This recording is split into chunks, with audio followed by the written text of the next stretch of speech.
వేతన జీవులకి ఊరటనిస్తూనే కొన్ని కీలకమైనటువంటి వ్యాఖ్యలు కూడా చేశారు. త్వరలోనే కొత్త ఐటీ చట్టం కూడా రాబోతుంది అన్నది నిర్మలా సీతారామన్ చెప్పినటువంటి మాటలో ఒక ముఖ్యమైన అంశం. అయితే గతంలో ఉన్నటువంటి ట్యాక్స్ సిస్టమ్ ఎలా ఉంది, ట్యాక్స్కి సంబంధించిన స్లాబ్స్ ఏ స్లాబ్స్లో ఎంత ట్యాక్స్ ఉండేటువంటి విధానం ఉంది, ఇప్పుడు కొత్తగా ఈ ఆర్థిక సంవత్సరం నుంచి ఎలాంటి విధానం రాబోతోంది, వీటికి సంబంధించిన పూర్తి అప్డేట్స్ అందించడం కోసం సుకుమార్ ప్రస్తుతం లైవ్లో జాయిన్ అవుతున్నారు డీటెయిల్స్తో.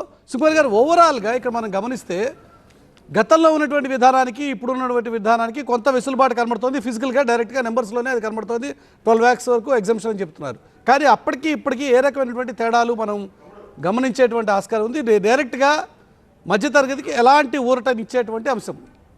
గతంలో మనకి 3 లక్షలు బేస్ లిమిట్ అనేది ఉంది, దాన్ని 4 లక్షలకి పెంచడం జరిగింది. 4 లక్షల ₹1 నుండి 8 లక్షల వరకు 5% ట్యాక్స్ ఇప్పుడు ఉంది. అదేవిధంగా 8 లక్షల ₹1 నుండి 12 లక్షల వరకు 10%, 12 lakhs అబౌవ్ 16 లక్షల వరకు 15%, 16 lakhs అబౌవ్ 20 lakhs వరకు 20%, 20 lakhs అబౌవ్ 24 lakhs వరకు 25%, అబౌవ్ 24 lakhs స్ట్రైట్ అవే 30%. గతంలో ఈ హయ్యర్ స్లాబ్ ఏదైతే ఉందో అది 15 lakhs దాటగానే, అంటే 15 లక్షలు దాటగానే 30% స్లాబ్లోకి వెళ్ళే పరిస్థితి ఉండేది కొత్త రిజైమ్ దీనివల్ల. కానీ దాన్ని ఇప్పుడు ఓవరాల్గా ఎంటైర్ ట్యాక్స్ దీన్ని తగ్గిస్తూ ఒక నిర్ణయం తీసుకోవడం జరిగింది.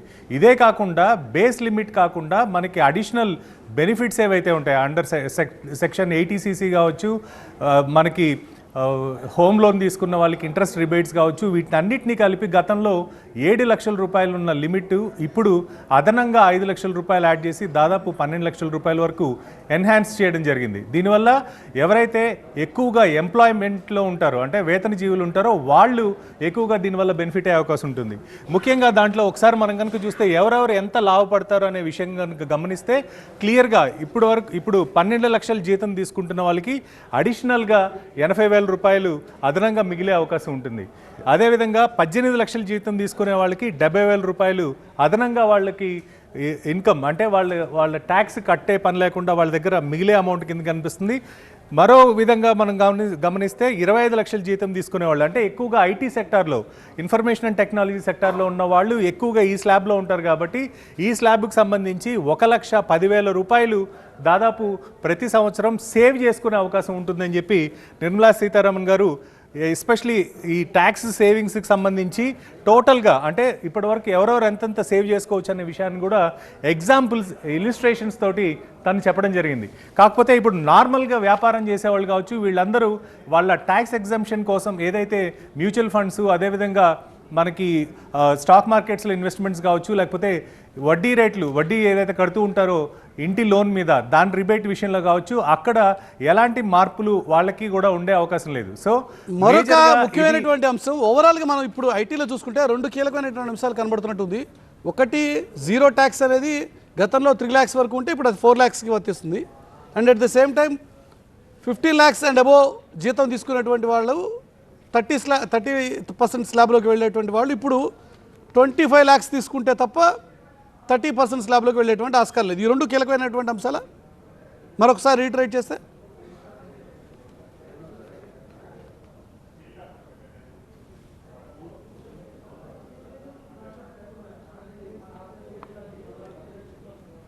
రైట్ సుకుమార్ గారు, ఇక్కడ 2 ముఖ్యమైనటువంటి అంశాలు మనకు కనబడుతున్నాయి. ఒకటి, గతంలో ఉండేటువంటి విధానం ఏదైతే ఉందో జీరో ట్యాక్స్ అనేటువంటిది, అది ఇప్పుడు 4 lakhs వరకు వెళ్ళినా కూడా జీరో ట్యాక్స్లోనే ఉండేటువంటి ఆస్కారం ఉంది. 4 lakhs అండ్ అబోవ్ తీసుకున్నటువంటి వాళ్ళకి మాత్రమే జీరో ట్యాక్స్ అనేది ఇప్పుడు 4 lakhs వరకు వెళ్తే తప్ప వాళ్ళు జీరో ట్యాక్స్లోనే ఉండేటువంటి ఆస్కారం ఉంది, మనకు చాలా క్లియర్గా కనబడుతుంది. రెండవ ముఖ్యమైనటువంటి అంశం, గతంలో 15 లక్షల జీతం వార్షిక ఆదాయం కనుక 15 లక్షలు దాటితే వాళ్ళందరూ ఖచ్చితంగా 30% స్లాబ్లోకి వెళ్ళేటువంటి వాళ్ళు ఇప్పుడు 25 lakhs అండ్ అబోవ్ వెళ్తే తప్ప వాళ్ళు 30% స్లాబ్లోకి వెళ్ళేటువంటి ఆస్కారం లేదు. మధ్యలో ఇంకా మరొక 2 స్లాబ్స్ అనేది కూడా పెట్టడం జరిగింది. ఇది ఖచ్చితంగా కొంత వెసులుబాటునిచ్చేటువంటి అంశమే కదా సుకుమార్ గారు? ఒక టేబుల్లో ఎక్స్ప్లెయిన్ చేస్తాను మురళి మీకు. ఇక్కడ 4 లక్షల వరకు నో ట్యాక్స్, గతంలో ఇది 3 లక్షలు ఉండేది. కొత్త రిజైమ్ ప్రకారం 3 లక్షలు లిమిట్ ఉండేది, ఇది 4 లక్షలకు పెంచడం జరిగింది. అంటే బేస్ లిమిట్లోనే 1 లక్ష రూపాయలు పెరగడం జరిగింది. 4 లక్షల నుండి 8 లక్షల వరకు 5%, 8 లక్షల నుండి 12 లక్షల వరకు 10%, 12 లక్షల నుండి 16 లక్షల వరకు ఆదాయం ఉన్న వాళ్ళకి 15%, 16 లక్షల నుండి 20 లక్షల వరకు ఆదాయం ఉన్న వాళ్ళకి 20%, 20 లక్షల నుండి 24 లక్షలు ఉన్న వాళ్ళకి 25%, 24 లక్షల పైన ఉన్న వాళ్ళకి మాత్రమే 30%. అంటే ఇది దాదాపు ఈ కొత్త స్లాబ్స్ ఇవన్నీ ఆల్మోస్ట్ 3 స్లాబ్స్ కొత్తగా మనకి యాడ్ అయినట్టుగా చాలా క్లియర్గా కనిపిస్తుంది. ఎందుకంటే గతంలో 15 లక్షలు దాటగానే డైరెక్ట్గా 30% స్లాబ్లోకి వెళ్ళేవాళ్ళు. సో అదనంగా మనకి ఇక్కడ 20%, 25% స్లాబ్స్ అనేది ఇప్పటివరకు లేకపోవడం వల్ల ఇది ఖచ్చితంగా ఎవరైతే ఎంప్లాయ్మెంట్లో ఉంటారో వాళ్ళకి అడిషనల్ బెనిఫిట్ని క్రియేట్ చేస్తుంది. అదే కాకుండా మిడిల్ మేనేజ్మెంట్లో ఎవరైతే ఉంటారో వాళ్ళకి కూడా ఇది చాలా వరకు సపోర్ట్ చేసే అవకాశం ఉంటుంది. కామన్ మ్యాన్ అని ఏదైతే మనం అనుకుంటున్నామో సామాన్య మధ్యతరగతి వాళ్ళు ఐటీ జాబ్స్ చేస్తున్న వాళ్ళు కావచ్చు, వాళ్ళందరికీ ఈ 16 లక్షల నుండి 24 లక్షల లోపు శాలరీస్ ఉన్న బ్రాకెట్లు ఎవరైతే ఉంటారో వాళ్ళకి అడిషనల్గా ఇక్కడ దాదాపు 15% ట్యాక్స్ మిగులుతున్నట్టుగా మనకు క్లియర్గా అర్థమవుతుంది. దీనివల్లనే నిర్మలా సీతారామన్ గారు చాలా క్లియర్గా చెప్పారు. అంటే తక్కువ స్లాబ్లో ఉన్న వాళ్ళకి 70,000, 80,000 మిగిలినప్పటికి కూడా ఈ హయ్యర్ స్లాబ్ ఎవరైతే 15 లక్షల నుంచి 20 లక్షల మధ్యలో ఉన్నారో వాళ్ళకి దాదాపు 1,10,000 రూపాయలు ఎవ్రీ ఇయర్ మిగులుతుంది, ట్యాక్స్లో మిగిల్చుకోవడానికి అవకాశం ఉంటుందని చెప్పి చాలా క్లియర్గా చెప్పడం జరిగింది మురళి. అయితే ఐటీ యాక్ట్ రాబోతోంది అని చెప్పి ఇప్పటికే స్పష్టంగా చెప్తున్నారు. ఐటీ యాక్ట్ లక్ష్యం ఏంటి? ఐటీ యాక్ట్కి సంబంధించి ఎలాంటి ఆలోచనతో కేంద్ర ప్రభుత్వం ఈ ఐటీ యాక్ట్ తీసుకురాబోతోంది అనేది చాలా మందిలో నలుగుతున్నటువంటి ఒక చర్చ. సరే, ఇవన్నీ వెసులుబాట్లు ఇచ్చారు కరెక్ట్, కానీ ఆ తర్వాత కొంత ఆర్మ్ ట్విస్టింగ్ కూడా ఉండబోతోందా అనేటువంటి ఒక భయం ఉంది. దాని గురించి చెప్పండి. ముఖ్యంగా ఫైనాన్స్ యాక్ట్ ఇప్పటివరకు ఉంది, అంటే దానికి పరిధిలోనే ఇప్పటివరకు ఇన్కమ్ ట్యాక్స్ ఉంటూ వచ్చింది. కాకపోతే ఇన్కమ్ ట్యాక్స్కి సపరేట్గా ఒక యాక్ట్ తయారు చేసి దాన్ని చట్టబద్ధత తీసుకురావడానికి చట్టసభల్లో బిల్లు ప్రవేశపెట్టే అవకాశం ఉందని చెప్పి గతంలో కూడా ఫైనాన్స్ మినిస్టర్ చెప్పారు, ఈరోజు కూడా చెప్పారు. కాకపోతే బడ్జెట్లో కాకుండా దాన్ని సపరేట్గా మనం ఇంప్లిమెంట్ చేస్తాము, టేబుల్ చేస్తామని చెప్పిన విధానం చూస్తే ఇన్కమ్ ట్యాక్స్ యాక్ట్ చాలా చాలా స్ట్రిక్ట్గా ఉండే అవకాశాలు కనిపిస్తుంది.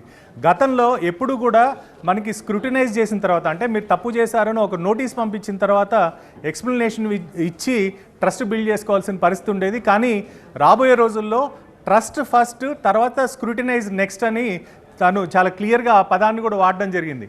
దీన్ని బట్టి మనం అర్థం చేసుకోవాల్సింది ఏంటంటే ఎవరైతే ట్యాక్స్ పేయర్స్ ఉన్నారో, ఎవరైతే కరెక్ట్గా ట్యాక్స్ పరిధిలోకి వస్తున్నారో వాళ్ళకి వెసులుబాటులు ఇస్తూనే ట్యాక్స్ ఎగ్గొట్టే వాళ్ళని మాత్రం ఆ చట్టం కింద చాలా కఠినంగా వ్యవహరిస్తామని చెప్పినట్టుగా చాలా క్లియర్గా కనిపిస్తుంది. మరోవైపు కొంతమంది అనుకుంటుంది ఏంటంటే అటు ఢిల్లీ ఎలక్షన్లు కూడా ఉన్నాయి, ఎలక్షన్స్ ముందే ఇన్కమ్ ట్యాక్స్ యాక్ట్ కనుక ప్రవేశపెడితే గందరగోళ పరిస్థితులు వస్తాయి కాబట్టి ఎలక్షన్ డేట్ తర్వాత దాన్ని పార్లమెంట్లో ప్రవేశపెడతారా అనే క్వశ్చన్ కూడా మనకి అరైజ్ అవుతుంది.